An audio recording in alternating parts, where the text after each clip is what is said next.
Hello friend, welcome to the channel pharmacy dictionary. आप देख रहे हैं हमारा मेडिसिन रिव्यू एक्सक्लूसिव सीरीज। इस सीरीज में हम बात करते हैं कुछ इंपॉर्टेंट ड्रग का, प्रिस्क्रिप्शन के बिना लेने वाले ड्रग का काम करने का तरीका, उनका मैकेनिज्म ऑफ एक्शन, उसके कॉन्स्टिट्यूएंट्स के बारे में।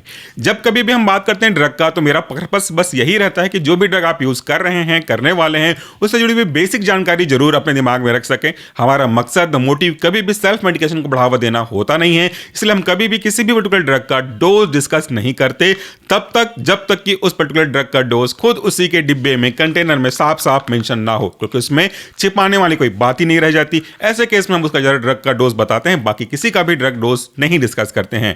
जब हम बात करते हैं आंखों की या कान की, तो ये हमारे बहुत सेंसिटिव ऑर्गन में है, सेंस ऑर्गन में बहुत ही महत्वपूर्ण पार्ट प्ले करते हैं। बिना आंख के अगर आपसे मैं कल्पना करने कहूं कि एक दिन गुजार दीजिए, आपके लिए असंभव जैसा तो हो जाएगा, असंभव तो नहीं होगा लेकिन असंभव जैसा हो जाएगा, जैसा मैंने कहा। और दूसरा, अगर मैं आपको कहूं कि आपके कान भी सुनने बंद हो जाएंगे तो आपको कितनी तकलीफ होगी, क्या चीजें चल रही हैं वो नहीं समझ में आएगा।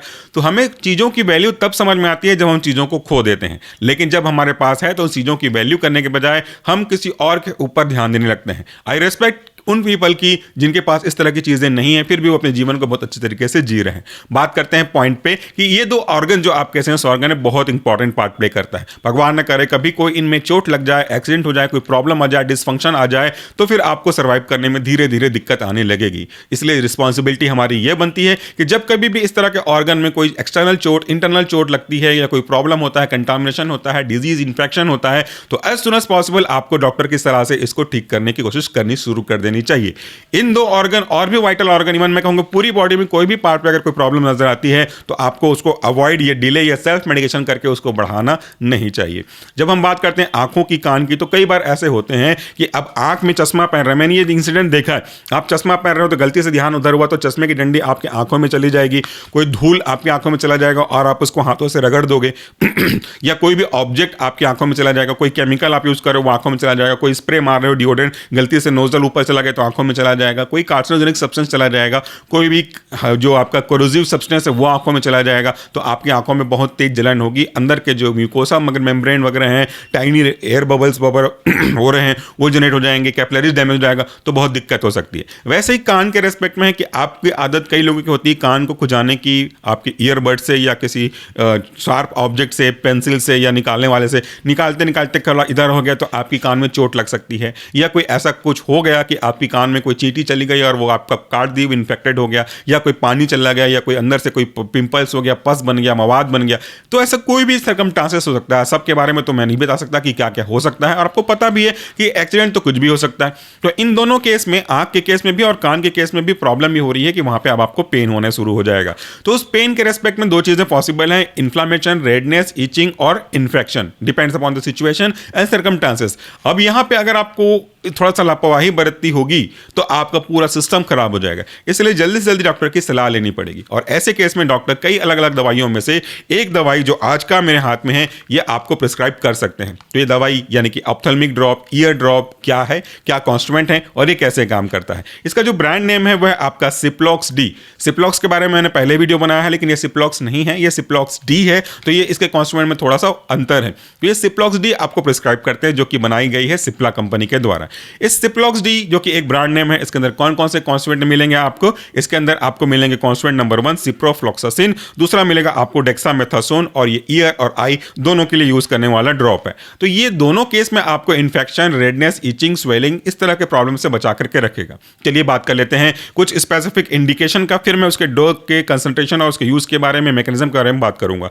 इसमें देखिए इंस्ट्रक्शन कैसा है। इस बॉटल को जब आप खोलेंगे तो उसमें एक ढक्कन होगा, ढक्कन के नीचे एक सुई जैसा स्ट्रक्चर होगा, स्पाइक जैसा स्ट्रक्चर होगा, उसको आपको टाइटली पुश करना है तो वो जो ढक्कन है वो अंदर के नोजल को प्रिक कर देगा और उसके थ्रू आप अपने ड्रॉप को अपनी आंखों में या कान में इंसर्ट कर सकते हैं।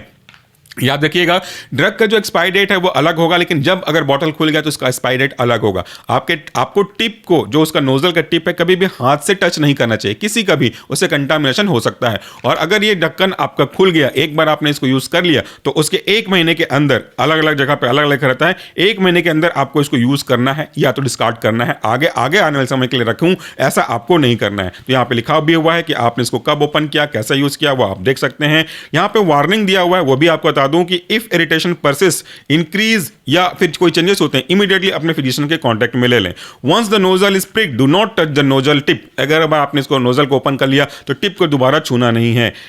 दूसरा है आपको कि use solution with in the 1 month after opening. जैसे ही आपने इसे ओपन किया, इसे 1 मंथ के अंदर ही यूज करना है as per direction of the physician, यानी कि कितना ड्रॉप लेना है, कैसे लेना है, कितने बार लेना है, वो आपके सीवियरिटी कंडीशन पे डिपेंड करता है।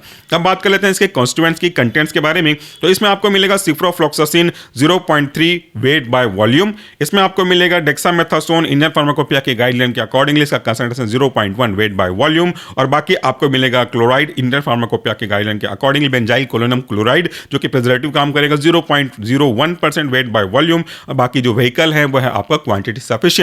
इसमें 2 मेन कॉन्स्टिट्यूएंट है। पहला है आपका सिप्रोफ्लॉक्सासिन, जो कि एक एंटीबायोटिक का एग्जांपल है। एंटीबायोटिक यानी कि ऐसे एजेंट जो कि बैक्टीरिया की ग्रोथ को या तो स्टॉप करते हैं या तो किल करते हैं, उनको हम रेस्पेक्टिवली बैक्टीरियोस्टैटिक या तो बैक्टीरियासिडल कहते हैं। जो किल करता है उसको सिडल कहते हैं, जो स्टॉप करता है उसे स्टैटिक कहते हैं। तो जब कभी भी चोट लगेगी तो वहां पे वो जो पार्ट है रप्चर होगा, वहां पे चांसेस होते हैं कि बैक्टीरिया या कोई भी माइक्रोऑर्गेनिज्म ग्रो करने लगे, और ऐसा होगा तो वहां पे इंफेक्शन होगा। उसी इंफेक्शन को कम करने के लिए ये ड्रग में से एक जो कॉन्स्टिट्यूएंट है सिप्रोफ्लॉक्सासिन, वो काम करता है। इसका जो कैटेगरी है वह है आपका फ्लोरोक्विनोलोन एंटीबायोटिक्स। ये काम कैसे करते हैं, इसका डिटेल एनिमेशन वीडियो हमारे मेन चैनल सॉल्यूशन फार्मेसी पे अवेलेबल है, चाहे तो आप वहां पे देख सकते हैं। आपको एनिमेशन के सहायता से, डायग्राम में, डेमोस्ट्रेशन के सहायता से बहुत अच्छे से समझ में आ जाएगा। बेसिकली ये क्या काम करता है, जब कभी बैक्टीरिया के डीएनए के रेस्पेक्ट में बात करते हैं तो आपको पता है कि डीएनए डबल हेलिक्स में होता है। जब ये डीएनए का डबल हेलिक्स आगे जा करके रिप्रोड्यूस करना चाहता है, रेप्लिकेट करना चाहता है, तो उसके बीच के जो कॉइल्स होते हैं उसको अलग अलग करना पड़ता है। हेलिकेज जो होता है वो उसको अलग करना चाहता है। फिर अगर डीएनए गायरेज टोपोइसोमरेज 2 जिसको हम लोग बोलते हैं, वो सेपरेट करता है। उसके बाद उनकी जो है स्पेसिफिकली स्टडी होती है और पेयरिंग होती है। इससे बैक्टीरिया सर्वाइव करता है। लेकिन इससे हमारे लिए नुकसान है, क्योंकि बैक्टीरिया सर्वाइव करेगा तो नुकसान तो हम ही को होगा। इसीलिए हम क्या करते हैं, जो डीएनए के अनकॉइलिंग मदद करता है उसकी मदद करने वाले उसी चीज को हमको अवॉइड करना होता है। तो यहाँ पे डीएनए गायरेज उस अनकॉइलिंग के प्रोसेस को मदद कर रहा है, पॉजिटिव सुपर कॉइलिंग से नेगेटिव सुपर कॉइलिंग में ला रहा है। तो हमारा जो ड्रग है फ्लोरोक्विनोलोन कैटेगरी का, यहाँ पे जो सिप्रोफ्लॉक्सासिन है वो उसी डीएनए गायरेज को अफेक्ट करता है। तो डीएनए गायरेज वहां से हट जाता है, वहां पे उसकी मदद नहीं कर पाता, बैक्टीरिया की मदद नहीं कर पाता, और बैक्टीरिया अपना रेप्लिकेशन अच्छे से या उसकी जो फोटोकॉपिंग होती है वो अच्छे से नहीं कर पाता, और बैक्टीरिया की वहां पे डेथ हो जाती है। इसलिए ये ड्रग हमारे लिए यूजफुल होता है। लेकिन क्लोरोक्विनोलोन्स, फ्लोरोक्विनोलोन्स, ये जो ड्रग है आपका, वो दिक्कत हो सकती है हमारे लिए। ये दिक्कत कर सकती है कई सारे साइड इफेक्ट में ओरली लेने पे, इसलिए ज्यादा यूज इसका नहीं करना चाहिए ओरल के केस में। दूसरा जो कॉन्स्टिट्यूएंट है इसमें आपको बताया मैंने, वो है डेक्सामेथासोन, जो कि एक स्टेरॉइड्स का एग्जांपल है। और जो बेसिक स्टेरॉइड्स होते हैं इनका काम होता है इन्फ्लामेशन को कम करना। उस इन्फ्लामेशन की वजह से जो स्वेलिंग हुई है, जो रेडनेस आया है, उसको भी कम करने का काम करता है। तो आंख में अगर चोट लगी तो आपकी आंख लाल तो हो जाएगी, सूज जाएगा, कान में सूजन आ जाएगी। तो ऐसे केस में ये जो ड्रग है उस पर्टिकुलर पार्ट के इन्फ्लामेशन यानी कि सूजन और रैशेस को, रेडनेस को कम करने का काम करता है by affecting the prostaglandin synthesis. Because of prostaglandin हमें इस तरह के दर्द का एहसास होता है, सूजन का एहसास होता है, तो उसको कम करके आपको रिलीफ देने का काम करता है। इन सारे ड्रग का इंडिविजुअल वीडियोस हमारे मेन चैनल सॉल्यूशन फार्मेसी पे अवेलेबल है। आप एक बार आकर सर्च करिएगा, आपको बहुत सिंपल तरीके से बेसिक जानकारी मिल जाएगी। कभी भी कोई भी अगर आई ड्रॉप यूज करते हैं, ईयर ड्रॉप तो खैर ऑप्शनल रहता है, कई में आई प्लस ईयर रहता है, कई बार सिर्फ आई होता है। तो जब कभी भी आई ड्रॉप को यूज करते हैं तो 2 सावधानी विशेष रूप से बरतिएगा।